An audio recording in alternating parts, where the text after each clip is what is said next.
Hello दोस्तों, हमारे YouTube channel बंदेली study में आपका स्वागत है। तो आज दोस्त हम आपके लिए असम राइफल टेक्निकल और ट्रेड्समैन के जो भी भाई हमारे दौड़ पास कर चुके हैं, यानी कि फिजिकल को पास कर चुके हैं और इंटरव्यू भी होता है उसको भी पास कर चुके हैं, तो उनके लिए मैं यहाँ पर 25 जीके और जीएस के PYQ प्रश्नों को लेकर आया हूँ। ठीक है, तो इसी में से जो असम राइफल का जो भर्ती आई है इसमें जो प्रश्न पूछे जाएंगे या टोटल 25 है। इसमें मतलब इसका जो सिलेबस है 25 जीके जीएस और 25 रीजनिंग है, 25 मैथ है और 25 इंग्लिश है। तो यह 4 मतलब 25 चौका 100 क्वेश्चन है और टोटल 2 घंटे का समय है। ठीक है दोस्त, तो टोटल 2 घंटे का समय है और इसमें कोई भी नेगेटिव मार्किंग नहीं है। इसको यह आप लोगों के लिए एक प्लस पॉइंट है, इसमें कोई नेगेटिव मार्क्स नहीं है। तो चलिए हम लोग शुरू करते हैं। मैं इसमें लगभग 25 प्रश्नों को लेकर आया हूँ दोस्त। तो आप भारत में किसी भी सरकारी नौकरी की तैयारी कर रहे हैं तो सबसे पहले आप हमारे चैनल को सब्सक्राइब कर लीजिए, क्योंकि सबसे पहले सभी भर्तियों की सही जानकारी आप लोग को हमारे चैनल पर मिलती रहेगी। तो और एक ज़रूरी बात दोस्तों,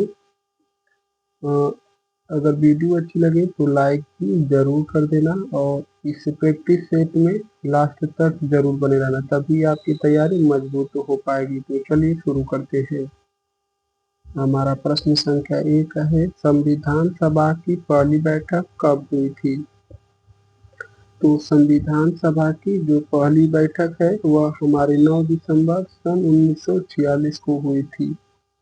इस प्रश्न का उत्तर हमारा ऑप्शन बी होगा। और संविधान को बनने में टोटल 2 वर्ष 11 माह और 18 दिन का समय लगा था और इसे यह पूर्ण रूप से बनकर तैयार 26 नवंबर 1949 को हुआ था। ठीक है, और इसको जो लागू हुआ था भारत में 26 जनवरी सन 1950 में यह लागू हुआ था। तो चलिए हम लोग दूसरे प्रश्न की तरफ चलते हैं। भारत के प्रथम राष्ट्रपति कौन थे? तो भारत के प्रथम राष्ट्रपति डॉक्टर राजेंद्र प्रसाद थे। ऑप्शन ए होगा इस प्रश्न का उत्तर। अगला प्रश्न है, हरित क्रांति का संबंध किससे है? तो हरित क्रांति का संबंध हमारे गेहूं और धान उत्पादन से है। हरित क्रांति का संबंध हमारा गेहूं और धान उत्पादन से है। ऑप्शन बी होगा इस प्रश्न का उत्तर। अगला प्रश्न है, कंचनजंगा पर्वत शिखर कहाँ स्थित है? तो कंचनजंगा जो पर्वत शिखर है यह कहाँ स्थित है? तो यह हमारा सिक्किम राज्य में स्थित है और सिक्किम की राजधानी हमारी गंगटोक है। यानी कि इस जो प्रश्न का उत्तर है वह हमारा ऑप्शन ए होगा, सिक्किम। अगला प्रश्न है, मिजोरम की राजधानी क्या है? मिजोरम की राजधानी है हमारी आइजोल। मिजोरम की राजधानी आइजोल। हिमाचल प्रदेश की राजधानी शिलांग, मणिपुर की राजधानी इम्फाल, मिजोरम आइजोल, अरुणाचल प्रदेश की राजधानी ईटानगर। तो इस प्रश्न का उत्तर हमारा ऑप्शन बी होगा, आइजोल। अगला प्रश्न है, भारत का राष्ट्रीय गान किसने लिखा था? भारत का राष्ट्रीय गान जन गण मन है। तो इसकी जो रचना है हमारे गुरुदेव रविंद्रनाथ टैगोर जी ने किया था और उनको सन 1913 में गीतांजलि पुस्तक के लिए नोबेल पुरस्कार दिया गया था। 1913 में गीतांजलि पुस्तक के लिए नोबेल पुरस्कार दिया गया था और इन्हें मतलब साहित्य के क्षेत्र में यह पहला नोबेल पुरस्कार था। यानी कि ऑप्शन ए होगा इस प्रश्न का उत्तर। अगला प्रश्न है, रेड क्रॉस की स्थापना किसने की थी? तो रेड क्रॉस की स्थापना हमारे हेनरी ड्यूनेट ने की थी। यानी कि इस जो प्रश्न का उत्तर होगा वह हमारा ऑप्शन बी होगा, हेनरी ड्यूनेट। अगला प्रश्न है, शून्य की खोज किसने की थी? तो शून्य की जो खोज है वह हमारे आर्यभट्ट ने की थी। शून्य की खोज आर्यभट्ट ने की थी, यानी कि इस प्रश्न का उत्तर हमारा ऑप्शन ए होगा, आर्यभट्ट। अगले प्रश्न को देखते हैं, ब्रह्मपुत्र नदी का उद्गम स्थल कहाँ है? तो ब्रह्मपुत्र नदी का उद्गम स्थल कहाँ है? तो वह तिब्बत में है। ब्रह्मपुत्र नदी का उद्गम स्थल तिब्बत है, यानी कि ऑप्शन ए होगा इस प्रश्न का उत्तर। अगला प्रश्न है, भारतीय सेना दिवस किस तिथि को मनाया जाता है? तो भारतीय सेना दिवस हमारा प्रत्येक वर्ष 15 जनवरी को मनाया जाता है, यानी कि इस प्रश्न का उत्तर हमारा ऑप्शन डी होगा, 15 जनवरी। जय जवान जय किसान का नारा किसने दिया था? तो जय जवान जय किसान का नारा जो है वह हमारे लाल बहादुर शास्त्री जी ने दिया था। जय जवान जय किसान का नारा हमारे लाल बहादुर शास्त्री जी ने दिया था। इस प्रश्न का उत्तर ऑप्शन डी होगा, लाल बहादुर शास्त्री। अगला प्रश्न है, भारत की सबसे लंबी नदी कौन सी है? तो भारत की सबसे लंबी नदी है वह हमारी गंगा नदी है। तो यह किस ऑप्शन में है? ऑप्शन सी में है, गंगा नदी भारत की सबसे लंबी नदी है, ऑप्शन सी। अगला प्रश्न है, पहला भारतीय नोबेल पुरस्कार किसे मिला था? तो अभी मैं आप लोग को बताया हूँ, यह जो पहला भारतीय नोबेल पुरस्कार तो वह हमारा साहित्य के क्षेत्र में मिला था, गुरुदेव रविंद्रनाथ टैगोर जी को, यानी कि इस जो प्रश्न का उत्तर होगा वह हमारा ऑप्शन सी होगा, गुरुदेव रविंद्रनाथ टैगोर।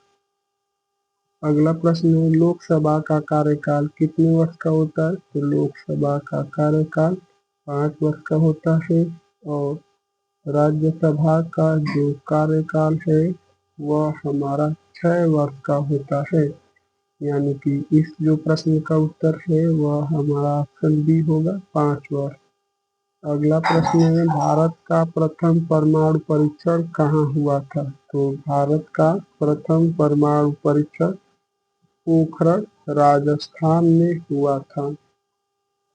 पोखरण जो हमारा राजस्थान में है, यहीं पर हुआ था भारत का प्रथम परमाणु परीक्षण, यानी कि ऑप्शन ए होगा इस प्रश्न का उत्तर। अगला प्रश्न है, भारत में योजना आयोग की स्थापना कब हुई थी? तो भारत में योजना आयोग की स्थापना सन 1950 में हुई थी, और वर्तमान में इसका नाम नीति आयोग कर दिया गया है। और नीति आयोग की जो स्थापना है 1 जनवरी सन 2015 को कर दी गई थी, और नीति आयोग के अध्यक्ष हमारे भारत के प्रधानमंत्री होते हैं, यानी कि इस जो प्रश्न का उत्तर है वह हमारा ऑप्शन बी होगा, 1950। अगला प्रश्न है, सर्वे सन्तु निरामया किस ग्रंथ से लिया गया है? जो यह शब्द है सर्वे सन्तु निरामया किस ग्रंथ से लिया गया है? तो सर्वे सन्तु जो निरामया शब्द है, यह वाक्य, यह हमारा जो ग्रंथ से लिया गया है यह उपनिषद से लिया गया है। तो इस जो प्रश्न का उत्तर है वह हमारा ऑप्शन सी होगा, उपनिषद से लिया गया है। अगला प्रश्न है, भारत में कुल कितने उच्च न्यायालय हाईकोर्ट की संख्या है? तो वर्तमान में कुल उच्च न्यायालयों की संख्या टोटल 25 है, यानी कि इस जो प्रश्न का उत्तर है वह हमारा ऑप्शन बी होगा, 25। अगला प्रश्न है, भारत का पहला उपग्रह कौन सा था? तो भारत का जो पहला उपग्रह था वह हमारा आर्यभट्ट था। भारत का पहला उपग्रह आर्यभट्ट था। इस प्रश्न का उत्तर हमारा ऑप्शन सी होगा। अगला प्रश्न है, संविधान के किस अनुच्छेद में भारत एक धर्मनिरपेक्ष राष्ट्र घोषित किया गया है? तो संविधान के किस अनुच्छेद में भारत एक धर्मनिरपेक्ष राष्ट्र घोषित किया गया है? तो वह जो अनुच्छेद 51 में, और अनुच्छेद 51 में भारत एक धर्मनिरपेक्ष राष्ट्र घोषित किया गया है। तो दोस्तों अनुच्छेद 51 में नहीं है। तो हम लोग ऑप्शन डी को भी देख लेते हैं, प्रस्तावना में लिखा है जो अनुच्छेद 32 में है। यानी कि इस जो प्रश्न का उत्तर है वह हमारा ऑप्शन डी होगा, प्रस्तावना में। अगला प्रश्न है, विश्व का सबसे बड़ा लोकतंत्र देश कौन सा है? तो विश्व का सबसे बड़ा लोकतंत्र देश हमारा भारत है। इस प्रश्न का उत्तर हमारा ऑप्शन सी होगा, भारत। अगला प्रश्न है, इसरो का मुख्यालय कहाँ स्थित है? तो इसरो का पहले फुल फॉर्म आप लोग जान लीजिए। तो इसरो का जो फुल फॉर्म है वह हमारा इंडियन स्पेस रिसर्च ऑर्गेनाइजेशन, भारतीय अंतरिक्ष अनुसंधान संस्थान केंद्र। तो इसका जो मुख्यालय है दोस्त वह हमारा बेंगलुरु में स्थित है। यानी कि इस जो प्रश्न का उत्तर है वह हमारा ऑप्शन सी होगा। अगला प्रश्न है, भारतीय तटरक्षक बल इंडियन कोस्ट गार्ड की स्थापना कब हुई थी? तो भारतीय तट रक्षक बल जो है हमारी इंडियन कोस्ट गार्ड यानी कि ICG की जो स्थापना है वह हमारी सन 1978 में हुई थी। इस प्रश्न का उत्तर हमारा ऑप्शन बी होगा, सन 1978। अगला प्रश्न है, किस गैस के कारण ओजोन परत को नुकसान होता है? तो सबसे पहली बात, ओजोन गैस का जो सूत्र होता है वह हमारा O3 होता है और एक गैस की लेयर है जो O3 गैस है और इससे जो नुकसान होता है वह हमारा CFC जो गैस है इसे नुकसान पहुंचाती है, यानी कि क्लोरोफ्लोरोकार्बन। इस प्रश्न का उत्तर हमारा ऑप्शन बी होगा, क्लोरोफ्लोरोकार्बन। अगला प्रश्न है लास्ट, जो 25 से एक कदम स्वच्छता की ओर अभियान किसने शुरू किया था? एक कदम स्वच्छता की ओर अभियान किसने शुरू किया था? तो यह हमारा लास्ट प्रश्न था दोस्त। तो इसका उत्तर आप लोगों को कमेंट में बताना है। तो देखते हैं कितने लोग इस प्रश्न का उत्तर सही सही कमेंट में बता पाते हैं। तो दोस्त, अगर आप लोग हमारे चैनल पर पहली बार आए हैं तो सबसे पहले आप हमारे चैनल को सब्सक्राइब कर लीजिए। वीडियो अच्छी लगी है तो लाइक करना मत भूलना दोस्तों, और आप यह भी कमेंट करके बताइए कि यह जो मैं 25 प्रश्न लेकर आया था असम राइफल से संबंधित, इसमें से कितने प्रश्नों का जवाब आप लोग को सही सही पता था। तो चलिए हमें वीडियो को अपलोड करते हैं। आप लोग का बहुत बहुत धन्यवाद दोस्तों।